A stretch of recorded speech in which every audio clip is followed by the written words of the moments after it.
Let's Science is brought to you by the StarQuest Production Network and is made possible by our many generous patrons. If you'd like to support the podcast, please visit sqpn.com/give. 3, 2, 1.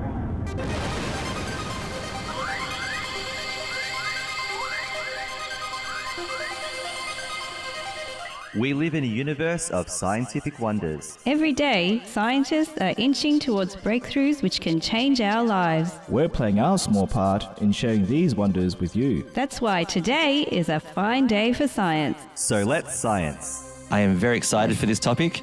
All I'm going to say is woolly mammoths, and then I'm going to throw it over to you.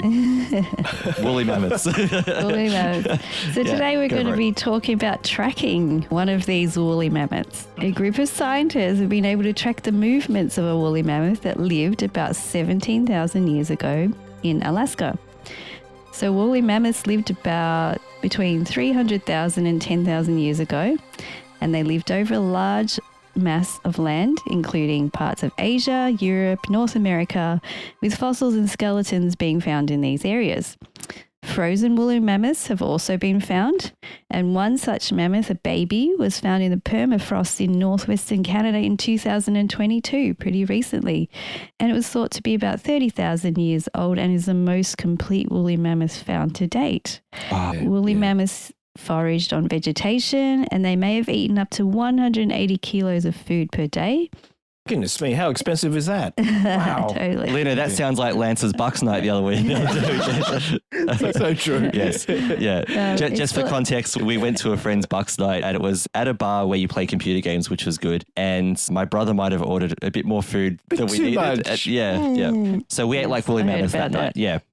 So you were all woolly mammoths that night. We didn't drink like woolly mammoths. I just want to put that out there, though. Because woolly mammoths didn't drink alcohol, so that's good. So maybe we did drink like woolly mammoths. How does that work? Anyway, so continuing on, it's thought that the modern day elephant relatives, woolly mammoths, were quite social and they moved around in herds. They had thick, shaggy coats, and they had tusks that could be up to 12 feet long. Mm-hmm. Size-wise, woolly mammoths were quite large, and according to Wikipedia, male woolly mammoths reached shoulder heights between 2.67 and 3.5 meters, which is about 8 and 11 feet.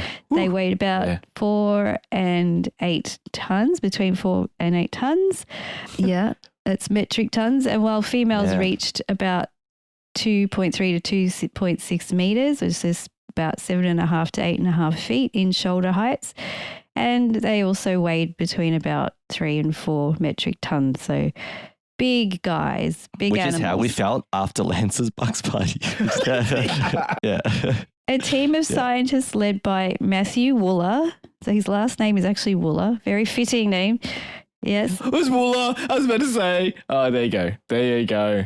There you go. Yeah. He was born for this. He was born to do this. Exactly. This is destiny. Yeah. It is. Now, he's an isotope scientist, and he's the one who tracked the path of this woolly mammoth.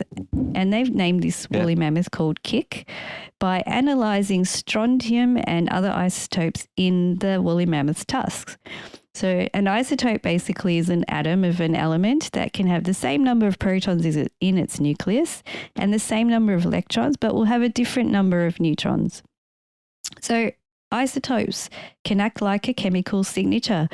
Since isotopes are in everything in the environment, like soil, water, rocks, plants, and everything that animals interact with, they can become incorporated into the animal's body, and in this case, the mammoth's tusks. So as the tusks grow, they add a layer every day, and the isotopes in the layers of the tusk contain a record of where the mammoth has been and what it ate. So by analysing the isotopes in the tusks, the migration routes of this particular mammoth was able to be tracked. But how did the researchers know where the isotopes they would find come from a certain place? So before the tusk study, there was actually another study done, and it was completed using rodent teeth. And these rodents were called voles. So 162 of them had their strontium values taken, and the strontium map of Alaska was actually made. Oh. And even though the study was done on modern rodents, a map is still accurate for the Pleistocene era when the mammoths lived, as the rocks are still the same and the strontium values actually change very slowly and over millions of years. So the record is still current, basically. So to get the value of the strontium in the mammoth tusks, Wooler selected Kick's tusk out of 174 tusk specimens that are actually stored at the University of Alaska. So Kick's tusk was collected in 2010 near the Kikia-Krorak River in Alaska. So that's why he's called Kick. Yeah. And and genetic testing of this mammoth, whose jawbone was complete with molars, revealed he's a male. Oh, complete. Oh, wow. Yep. And radiocarbon dating showed that he died about 17,100 years ago. So to be able to analyze his tusk, it first had to be split. It was 22 kilos, quite heavy, or about 50 pounds. Goodness me, 22 kilos. Whew, yeah, that's a very it was sawed using a bandsaw very carefully and slowly took the team about a whole day to get it done. Wow. So then the tusk was dyed to reveal the growth layers, with the base being the oldest age of the mammoth and then the tip of the tusk being the youngest age of the mammoth and the middle being the lifetime of the mammoth. So the tusk was analysed from the base to the tip by cutting it into 5-centimetre wedges and feeding them into a laser ablation multi-collector inductivity coupled plasma mass spectrometer. Everyone has one of those at home. Yeah. A very fancy Everyone mass has one of those at home, spectrometer. Wow. That's right. It's the most complicated mass spectrometer. I use it to make toast. Exactly. So the laser in the machine was about 80 microns wide and slowly made its way across each wedge of the tusk and performed the isotopic analysis. They obtained 400,000 data points about Kick and what he ate and where he lived and where he died. Oh, wow. So they were able to match the strontium values in Kick's tusk to the values on the strontium map that they created earlier with the voles. And now they found that during Kick's life, he made his way between the Alaskan interior and the north slope of the Brooks Range, which is about 1,100 kilometers or 700-mile one-way trip. One-way trip. Wow. Would have been longer if he went around the place grazing on vegetation. So it wasn't exactly a straight line. So these woolly mammoths travelled very long distances back and forth. So he travelled in this area back and forth during his life. It's thought that Kick and his fellow mammoths responded to seasonal changes and to the vegetation that was available to eat in the areas where they lived. Yeah, it makes sense. So, So Kick used to go to the North Slope in Alaska and use the low pass in the western part of the range to get there.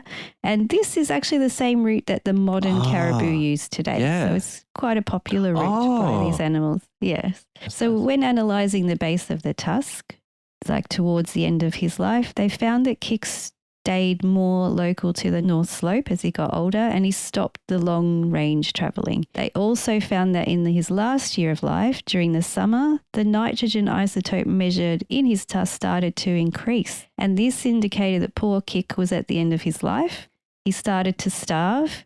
And this is what caused the nitrogen spike. Now, it could have been that he may have become sick and unable to travel and feed. So maybe he would have started to starve. And resources would have been scarce around him because he couldn't get around. And they think it would have been around the late winter or spring. Kick was around 28 years of age, which for a mammoth is pretty young because average lifespan of a mammoth, I think, is about years old. So it could be that he was unwell with something and was unable to get around poor Kick. Now that the team have been able to track Kick's movements, they've also begun analysing the tusks of another mammoth found in the Alaskan interior. This time it's a 19-year-old female that lived around 14,300 years ago, which is 3,000 years later than Kick. And this time it's when humans lived in the area and around the time that the mammoths became extinct in that region. It'll be interesting to see whether they find out if it was a difference in the migration patterns of the mammoths.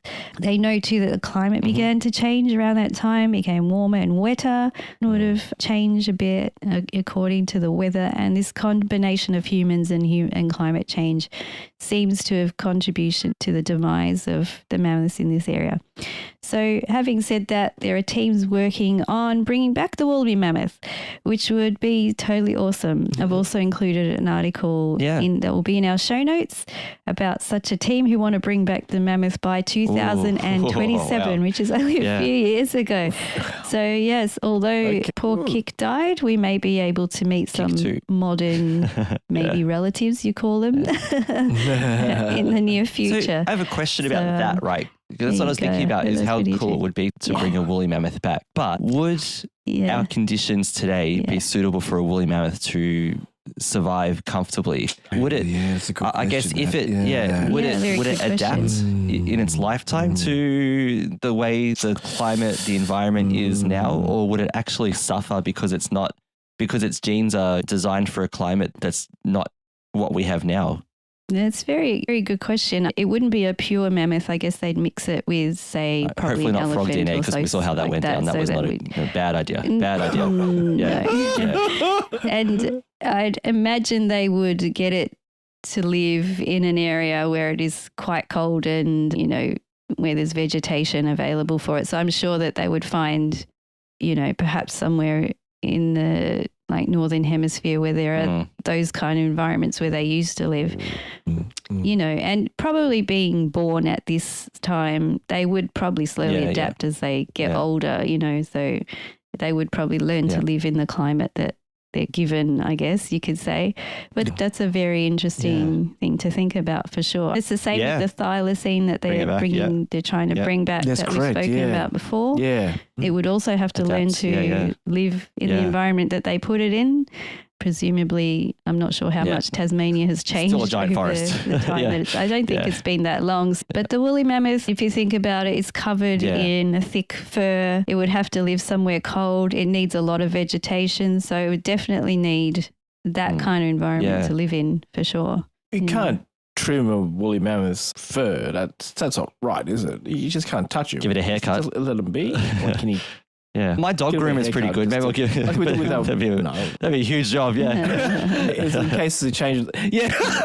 Just a change of weather, maybe. I don't know. Maybe would. There's all sorts of. If we had left the woolly mammoth, would it have adapted to our environment? True. Would it have gone extinct anyway because the environment's changing? And then there's ethical questions. Should we bring it back? Is it fair to an animal that is created, basically? Is it fair to even do it in the first place? There's all sorts of questions. There are people who agree with it, people who don't agree with it, but they are forging ahead. And for humans, it would be really interesting to see a woolly mammoth, whether it comes back as a full species, like a whole big herd. Look, no doubt it would be so cool to see any extinct animal brought back again. Like you said, the ethical considerations of, So for me, the question also is, will the animal suffer, right? That is one thing. Because the conditions are not the same, especially if we're talking thousands of years or as something. It were. Yeah. That's the thing I was thinking again, I'm only guessing here, but you'd have to keep them on a reserve. You wouldn't actually release them out into the wild because differently the biodiversity would be put them in the turned wild upside down by introducing a new species. It will just crazy.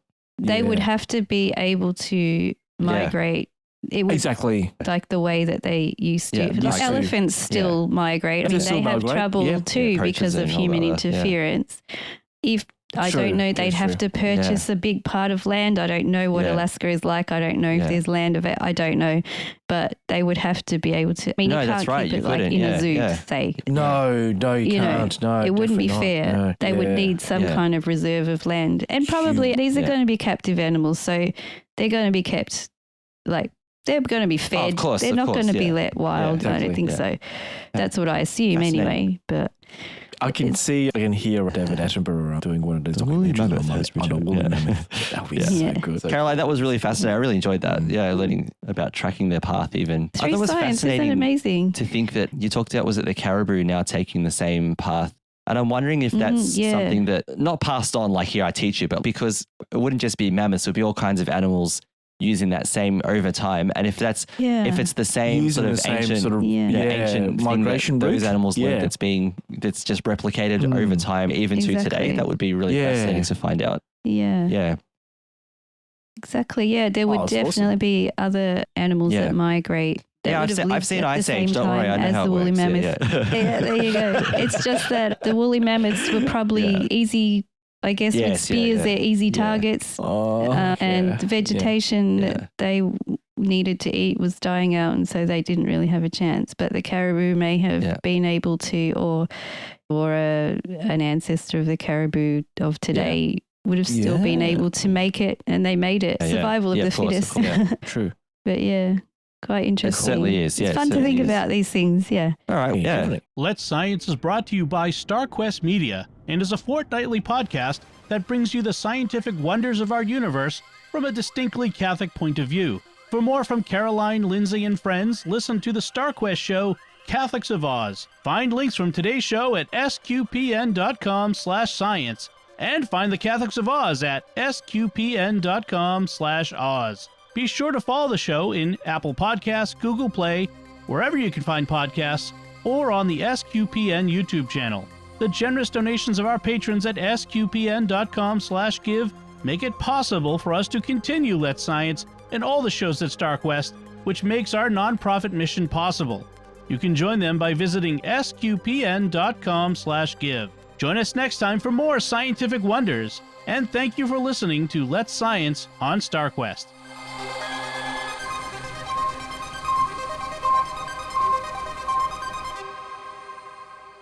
Here's another podcast on the StarQuest network you're sure to enjoy: The Secrets of Movies and TV Shows. Find it wherever fine podcasts are found or at sqpn.com/secrets.